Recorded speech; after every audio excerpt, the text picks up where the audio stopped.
What's up, everybody? Welcome back to the Financially Intentional podcast. I have two very special guests joining me today. And one of these guests is actually the reason why this podcast exists in the first place.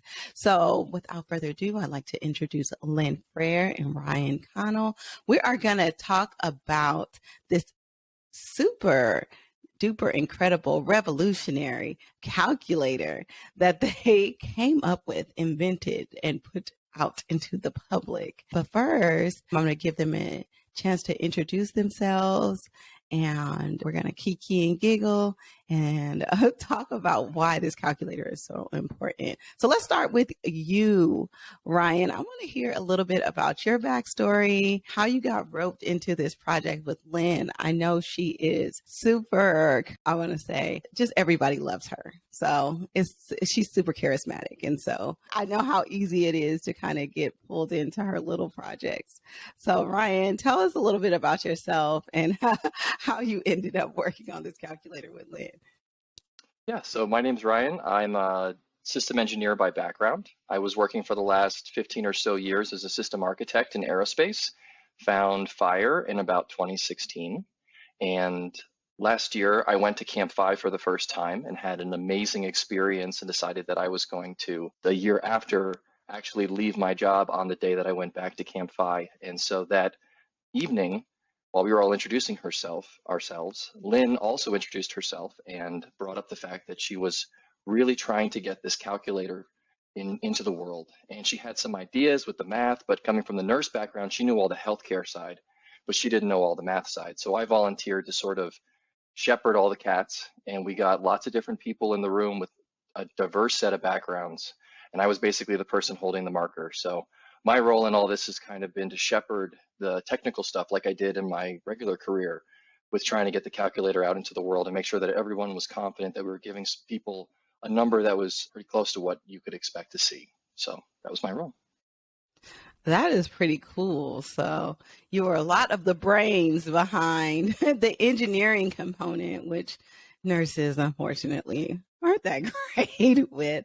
So I love how you were able to support in that capacity. It sounds like a lot of people were involved in this process, which Camp FI is really all about. And if you guys don't know about Camp FI, learn about it. It's one of those places where it's a life-changing experience where you get to sit in a room full of people that have a similar mindset as you, but are in different steps of the financial independence journey. So it's super supportive. People come around and brainstorm, and you get to just with people on so many different levels and get to know people. So lifetime bonds are formed there, and also some incredible projects apparently come out of the Camp FI as well. So let's go to you, Lynn. And the reason why I say that this podcast would not exist without Lynn is because literally Lynn was the one who kind of like put the fire under my butt to start the podcast, because I had kind of been like wavering on when I was going to start. And she was just like, just do it.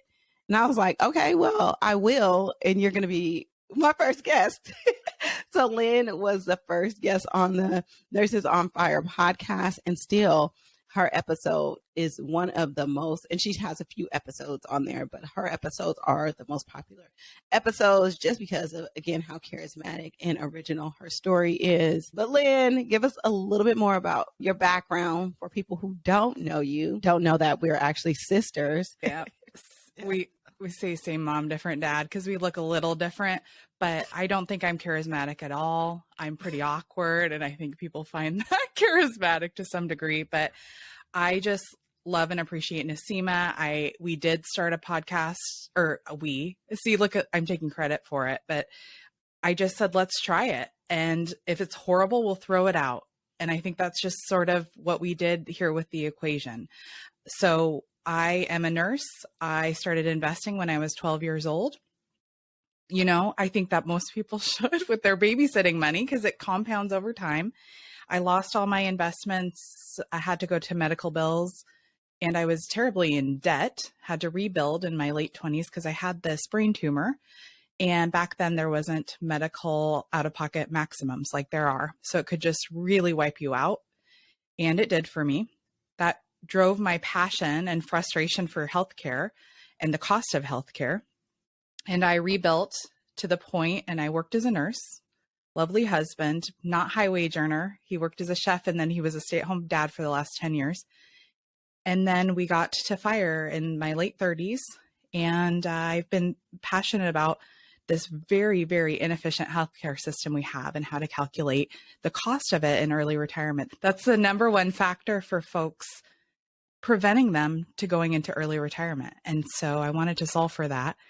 So Ryan was key, absolutely pivotal. I don't think that it would have come to fruition without him. There were 10 people total involved. And so that's why we're here today, is because we actually made it happen. And I think it's important to start with the fact that a lot of people don't retire when they technically can by the amount of assets they have, because health insurance is one of those big questions that kind of looms over in the air, because health insurance can be very expensive in this country. And with pre-existing conditions, or even if you're healthy, it's kind of one of those things that you're like, well, how do I factor this into my number? Sometimes it's just easier to work, continue to work and get the benefits. And so the first thing you did was you kind of created this space where people could figure out what their options were as far as healthcare in early retirement. And then that turned into this calculator that you created. Talk about what the calculator does and exactly how it works. So the idea really is when people figure out their FIRE number, often what they'll do is they'll take a look at what are their expenses and then 25x whatever that is. The theory is actually, I'm going to get a little technical, but just bear with me. It's the opposite of the 4% rule, which basically, if you take a lump sum of money, you invest it, often investments will return over time 7 or 8%. So the idea is if you withdraw 4% of, let's say, $1 million, so that would be $40,000 a year, then you would be able to sustainably take the cream off the top and still keep your original amount. So that's a pretty well-known FIRE equation to figure out how much do you need to retire. But the big question mark was around healthcare. So we were trying to figure out, how much do you need for healthcare? And there's two different areas, before Medicare and after Medicare. So we were seeking to develop an equation that was a good estimate of what that would be. And I think that there's a difference between precision and accuracy. So we could get really precise, but the future of healthcare is unknown. So we were looking to find an equation that had efficiency and simplicity, but also a decent amount of accuracy based on the information that we know now. Yeah, Right. I'll jump on top of that for a second. One of the things that we talk about if you're in a STEM career field and things is getting to an order of magnitude. And when it comes to healthcare, people are getting lots of information from people 1-2 generations ahead of them when they're looking to retire early, that are telling them, oh, you have to do all this stuff for healthcare. You have no idea what's coming for you. And they don't know if they need tens of thousands or hundreds of thousands or millions of dollars set aside in their investments to cover all those healthcare expenses. So one of the big goals of this formula was to get people in the right ballpark so they understood what that number was. And when Lynn was talking about people taking their current expenses and multiplying it by 25, there's actually a lot of inherent potential fallacies there for people that are just running their numbers. To give you an idea of some of them, when you're young, you tend, especially 20s, 30s, 40s, you don't have a lot of health expenses relative to other parts of your life. So you may be extrapolating the healthiest moment of your life, and that may not be a great fit. There's other issues where if you're working in a career field where your employer is providing your health care, they're subsidizing it, they're pulling the premiums out of your paycheck, they're possibly pulling the HSA or FSA kind of things out of your paycheck. And you may never see that if you're just looking in Mint or YNAB or Personal Capital and trying to propagate what your out-of-pocket expenses are on a day-to-day basis. You don't even realize that that's missing from the formula entirely, and those expenses are going to show up for you when you leave your job, and now you're the one who's paying all the bills. So it's important for people to understand these aspects of health insurance and not just take the simple rule of thumb, especially as they get towards the end and are ready to make the leap. Yes. One of the things, so I did first want to make sure to thank the other folks that were involved with this. And the beauty of this equation that was created was that it was converted into a usable calculator. So you don't have to know the math behind it. The person who did that, her name is Erin Osterfeld. And without her, this calculator wouldn't be in place. We also wanted to thank Stephen Bauer, Kevin Carter, Aaron Gentz, Sam Ferguson, Keith Nugent, Joe Olson, Ralph Steichleather, and Jason Yamnitz, because they were also formula contributors.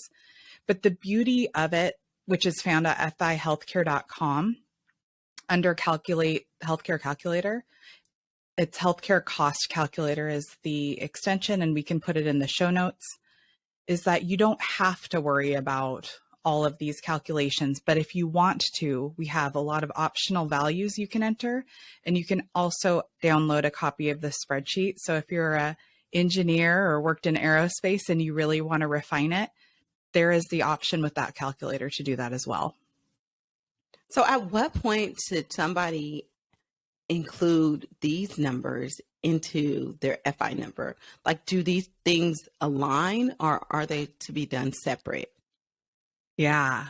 Oh, this is part of the whole bundle of things to save for when you're in retirement. Because you wouldn't say, well, what do we do about food? Well, food's part of what you're going to do. Unless the future changes so much that we no longer require food, which is unlikely, or that we no longer require healthcare, which is unlikely. Ryan put a very nice and simple equation up, which is the cost of fire outside of healthcare plus the cost of healthcare equals your total fire number. And that cost of healthcare after fire is the biggest variable, the biggest unknown that we're trying to solve for. And the beauty of this is what I want to really inspire people to think about, is I think people get so terrified. What if something bad happens? What if I miscalculate healthcare?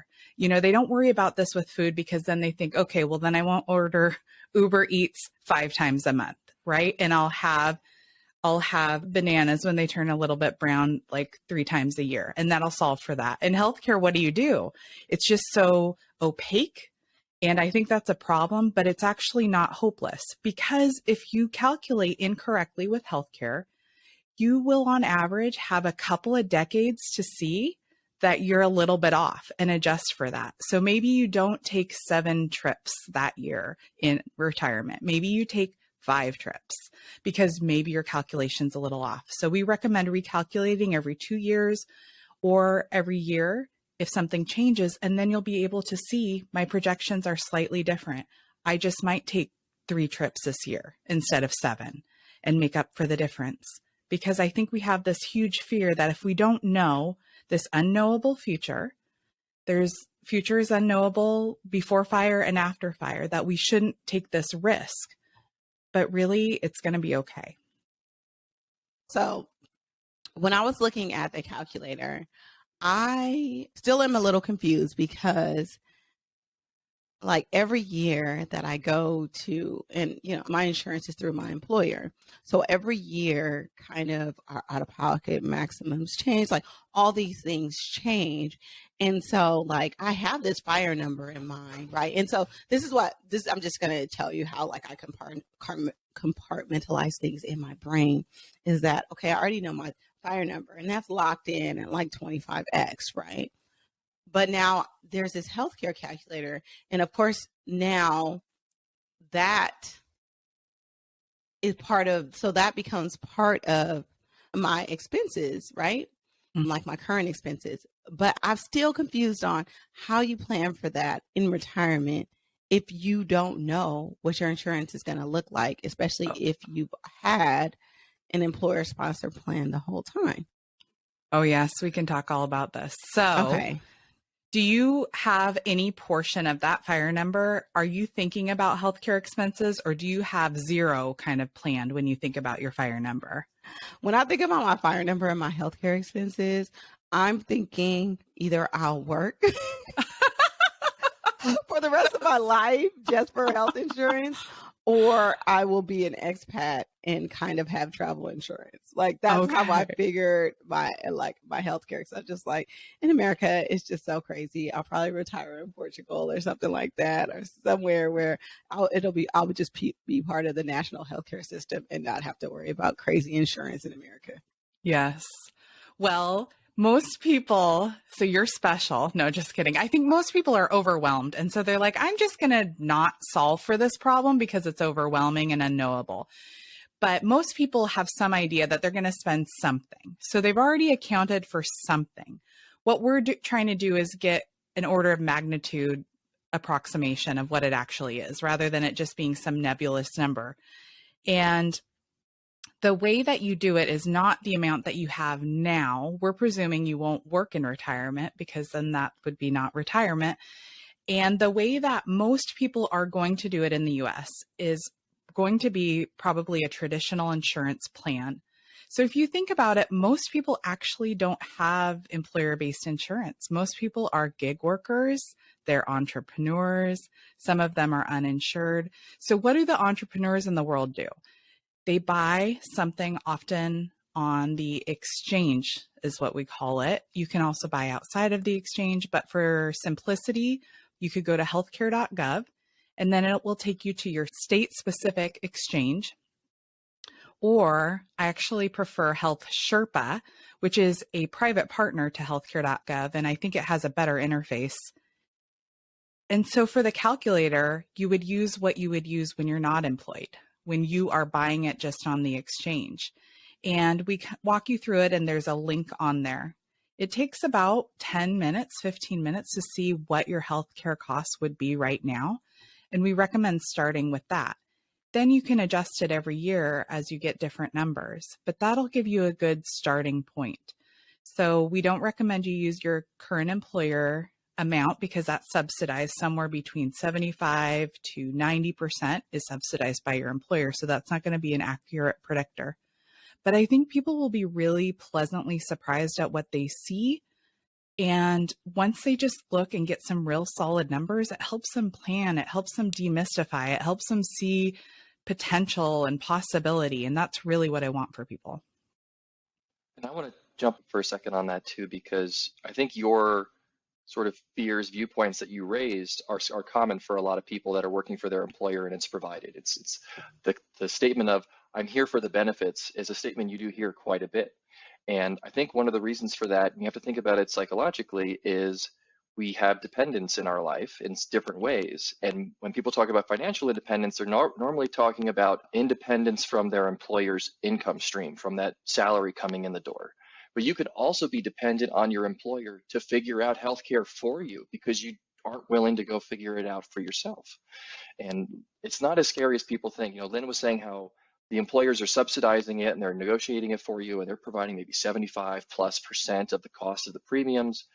But as somebody who just came off of that system onto the sort of gig system now looking towards next year and coming off COBRA, the premiums are a lot lower for people in the marketplaces than they were claimed by my employer. So my employer is providing this really big benefit on an inflated premium cost for something that wasn't a good fit for me in some ways. And so the numbers aren't as scary as you might think if you just assumed you had to pay the full bill that employer was paying. Yeah. Well, you just said a word that was super scary to me, which is Cobra. Ooh, Because let's talk every about it. time I get when you separate from an employer, they're going to send you that Cobra statement. And those numbers are scary. So for me, I pay $13 every 2 weeks to provide health care for my family of 3. And so when I go from seeing $13 to $2,500 a month, it is intimidating. Yeah. Let's talk about COBRA and what that is and what it means and when it can be good. COBRA is an acronym for Consolidated Omnibus Reconciliation Act, and it really is just to keep coverage for folks when they lose their employer-based coverage. And the federal law says for 18 months, and some states like California will have it a bit longer, but you are entitled to have your employer's coverage if you have a certain, and check with your HR department, but you have to take up their portion of what they're paying. And it's a lot usually. So what that usually makes sense for is if people really love their coverage and or they've already met their deductible for the year. So if you're leaving mid-year and you've already met your deductible, then it may make sense. Just math it up, as we call it, and look at what your premium is, what your deductible is, and see if it makes sense to stay on COBRA or not. But also compare it to Health Sherpa and what you find on there, because you may find a much more reasonable option with a really nice coverage. I think people assume it's so bad, and it actually is a lot better out there than it was 10 years ago.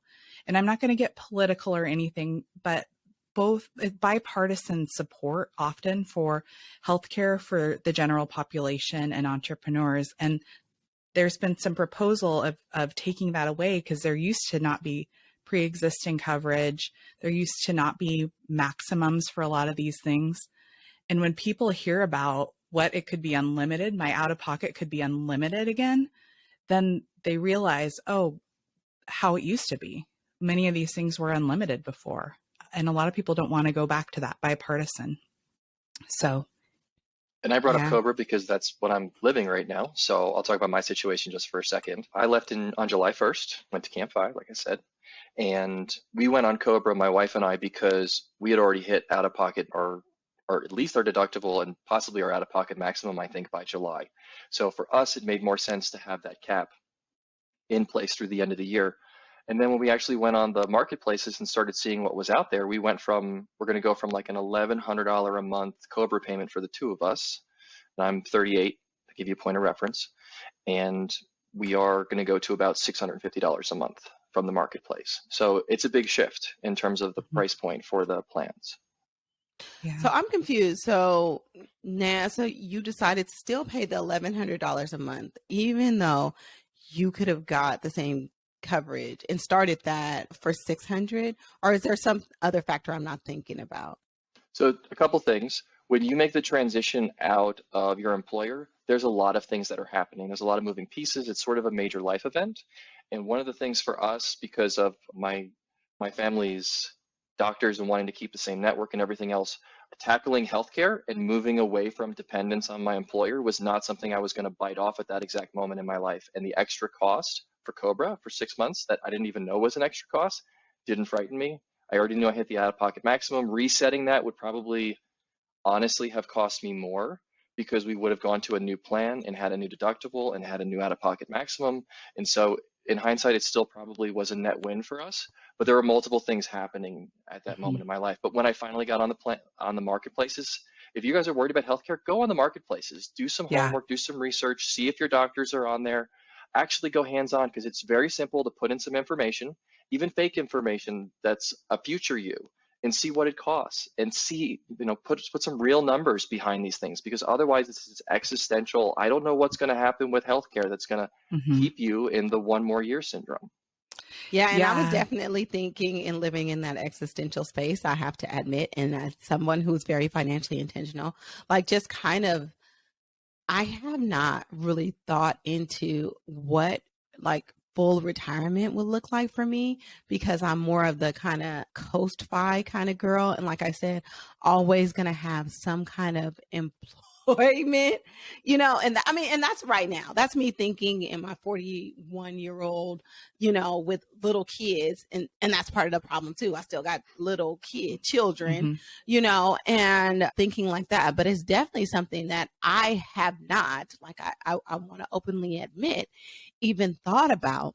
And so it does live in this existential space for me.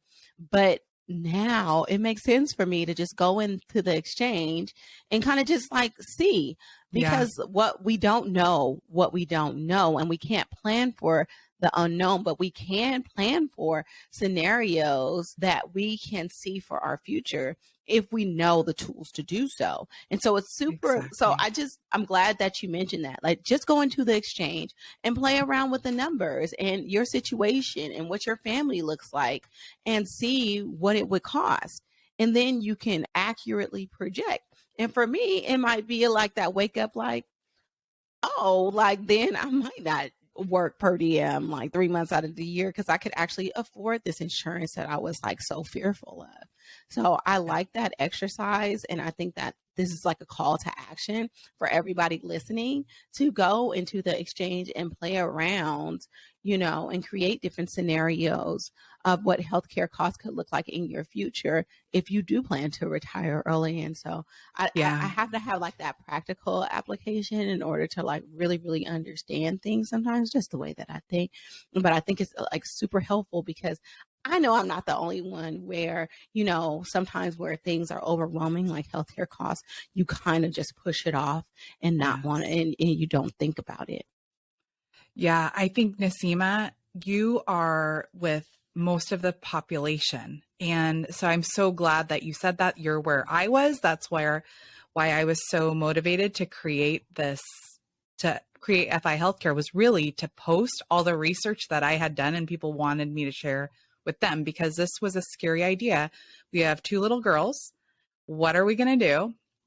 And what we ended up doing was we went on the exchange and we bought our own plan, just like you do when you're an entrepreneur.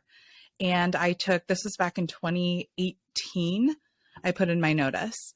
We bought our own health insurance. I was terrified, I'll be honest. It's totally fine. You're just like an entrepreneur. For a family of 4, kind of expensive. So we got high deductible health plans.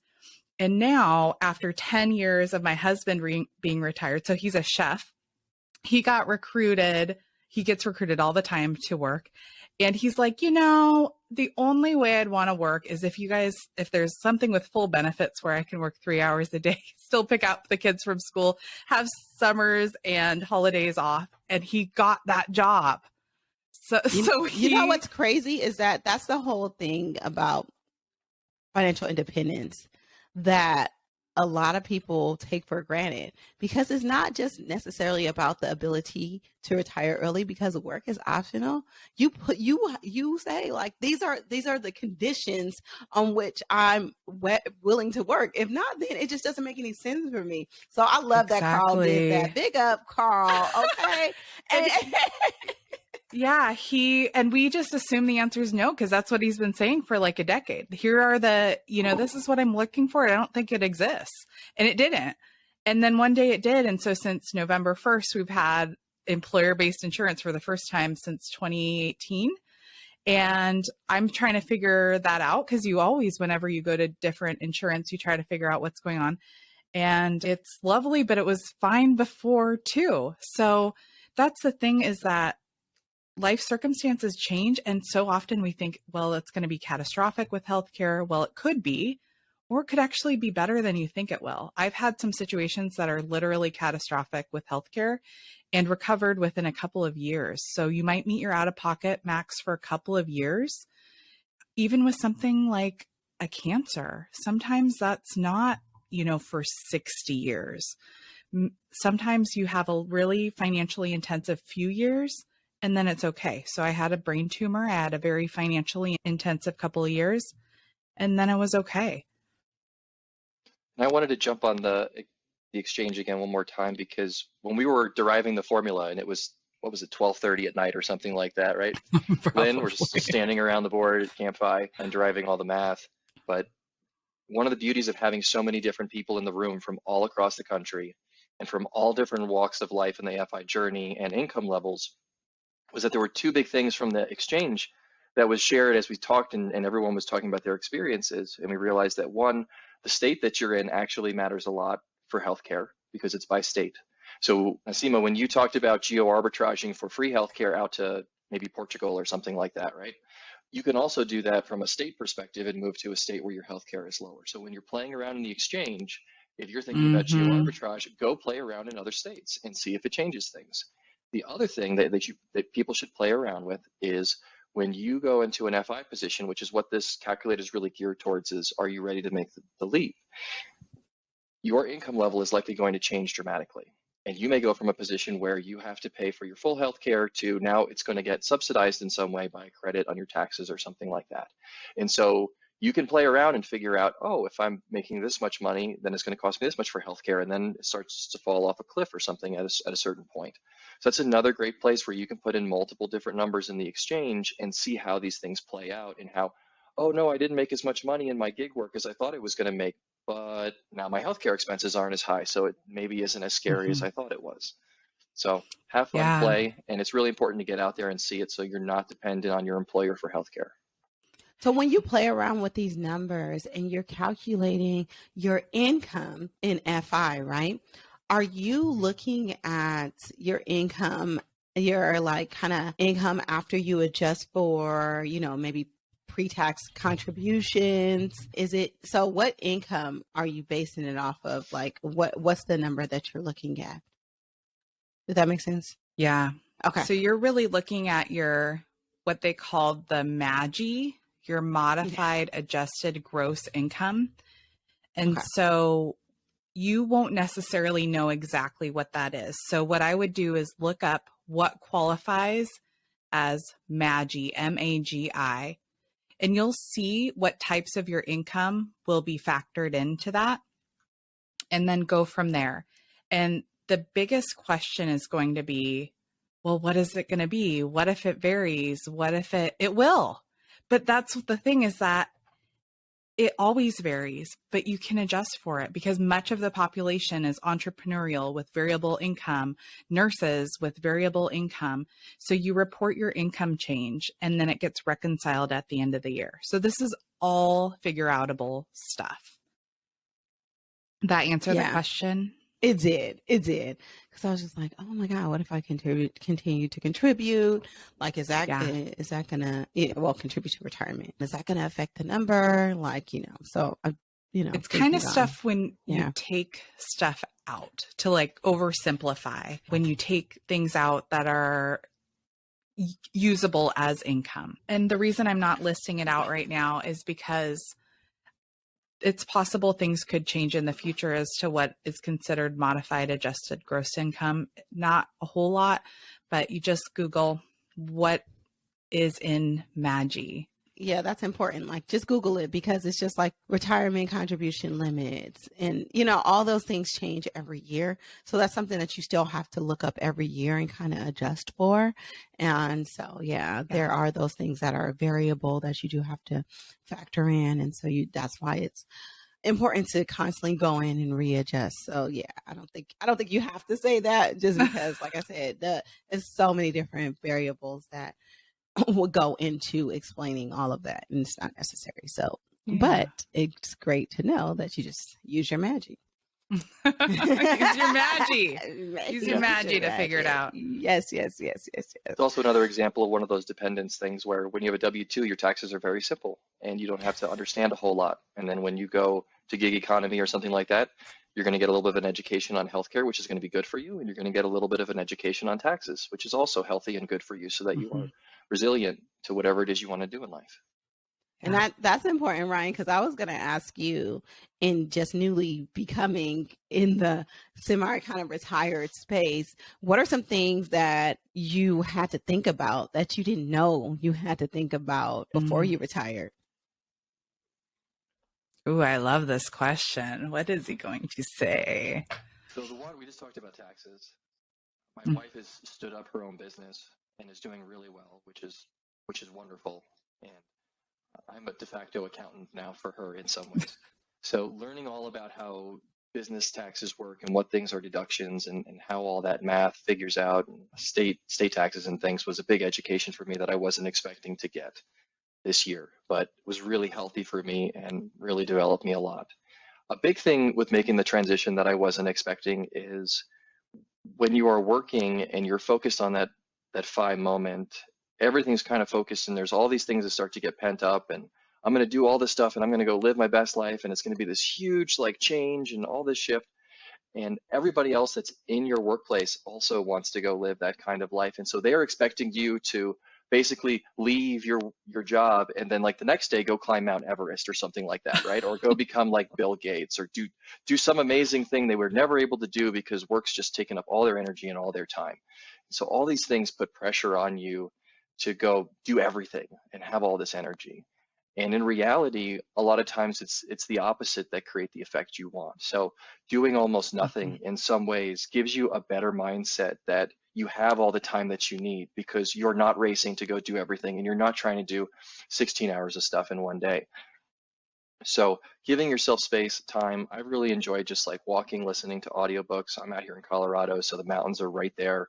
And that's one of the best things that I've done. And I thought I was going to go hike all these 14ers and have a blast. And honestly, just walking around my neighborhood is just as much fun for me right now. So just taking it easy and slow and savoring the time that you have made for yourself is one of the best things you should do when you get started so you can reset and then approach life from a healthier position than you were coming from before. But then on the other side, your wife has now started this like really successful business, which like, was that part of the plan, or was it more like, I'm going to do this thing and just kind of like see how it works out with no expectations? So part of the long-term plan for both of us is to move towards something called ikigai, which is a really interesting thing that people can look up. And she's basically dialing that in right now. She was working full-time and now she works part-time on project work for things that she loves. And she was able to take her job where 80% of it she didn't like and 20% of it she loved. And now she comes in as a consultant and just does the 20% that she loves for big brands and big companies and does all this work. And she's amazing. And so she's kind of dialing her life where she wants it to be. We're going on lots of trips. She's got lots of travel and time that she can escape. She's about to take like 3 or 4 months off straight and just put everything on pause. So it's wonderful for her. And I'm giving myself space to explore and figure out what things interest me so that I can find like what Lynn's husband was talking about, where I find that sweet spot where it's like, wow, I can do this with my day and you'll pay me a little bit of money. That sounds wonderful, right? So right now I'm giving myself space to explore, to move towards where she's already gotten to. Yeah, and say that concept. I want people to look it up for themselves, but I just want you to give like a one sentence like summary of what I can't even say. Yeah, I was like itchy guy. Like, what is it? it's a Japanese concept that I thought comes out of the Okinawa area in some ways. And that's a blue zone for people that are in blue zones, which is another Google term that you can go look up. But Ikigai. And if you look up, there's actually a really great image of it, which is the easiest way for people to understand it. But it's sort of the mixture of, what do I love doing? What am I doing to make the world a better place? What are people willing to pay me for? And then there's one more, but it kind of incorporates flow, impact on the world, passion, as well as getting some recognition back in the form of monetary or something that the world says, hey, we really appreciate that you are doing this for us. That makes it something where I believe the actual meaning is like the reason for getting up in the morning. And so it's the thing that drives you forward. So once you find the ikigai, you can do that to your 90 or 100. It's just like, I want more. I want more. Like, I don't want this to stop. This is who I am. It's something that I think is a really good, in the fire community, everybody's focused on getting financially independent, and that's kind of an end zone that just stops when you become financially independent. I think of ikigai as maybe underlying what people are trying to move their life towards, and it's something that doesn't have an end. So I really like that as what I'm moving towards. That's how I look at nursing, because there's there's 80% of things that you just don't want to deal with. But the reason why a lot of people get into nursing is to be an advocate, because they really care, because they're that compassionate person.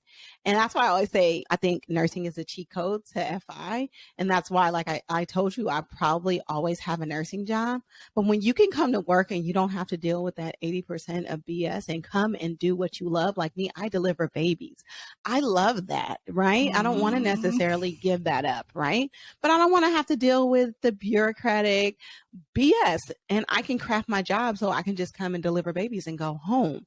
And so I love that concept, and this is my first time hearing about it. I might have heard about it years ago because it's kind of ringing a bell, but like, it's my first time like really, really hearing about it. But this is like what I say, like with nursing. And I love that. And I love that your wife is doing that.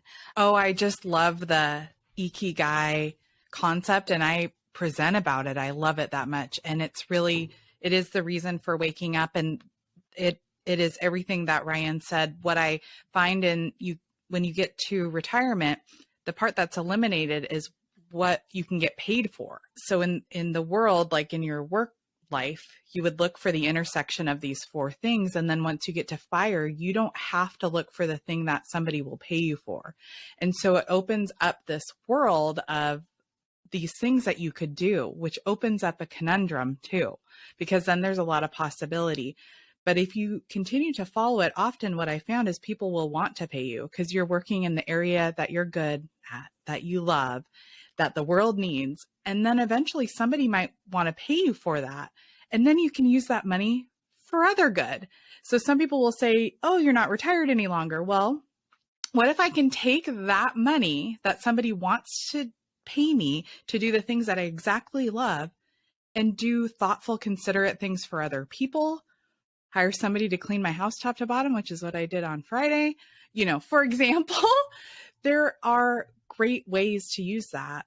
And I think that if we close our minds to the possibility of earning income after fire, we really close our minds to the possibility of doing even better in the world, to be honest. And I think that's what's important. And that's where I think a lot of people get confused about the RE in fire. And I don't think it's so much about RE. It's really about you set a goal, said that work is now optional.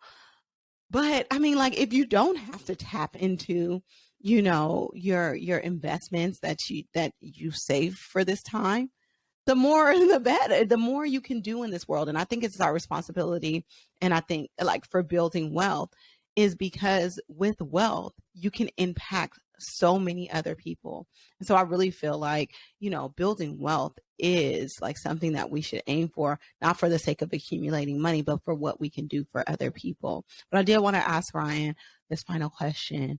How much of your FI number that you saved up and thought you were going to be pulling or drawing down from your investment accounts are you actually having to use now that you guys are now still currently generating income?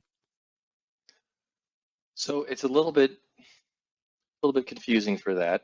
For one, we're still trying to figure out what lifestyle we want. Part of creating the space was to go explore. So with all the time now, we're doing things that we weren't doing before. A lot of people talk about they go FI and their expenses go down. I think ours are basically going up right now because we're cranking up all these things to figure out what it is we want to go do next. And so there's some uncertainty on that side. My wife's doing better than we thought she was going to do, and so that's going great.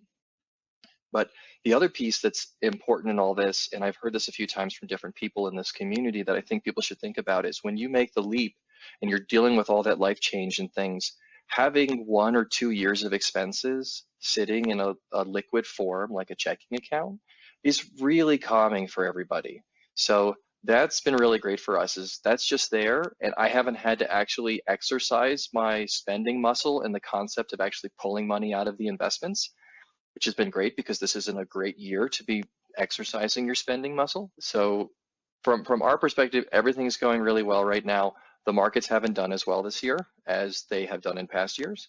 But at the same time, the other things that we have as part of our safety net system, if you will, as part of making the jump, has done better, and it all kind of works out in the wash. So I think we're doing okay right now in the wash.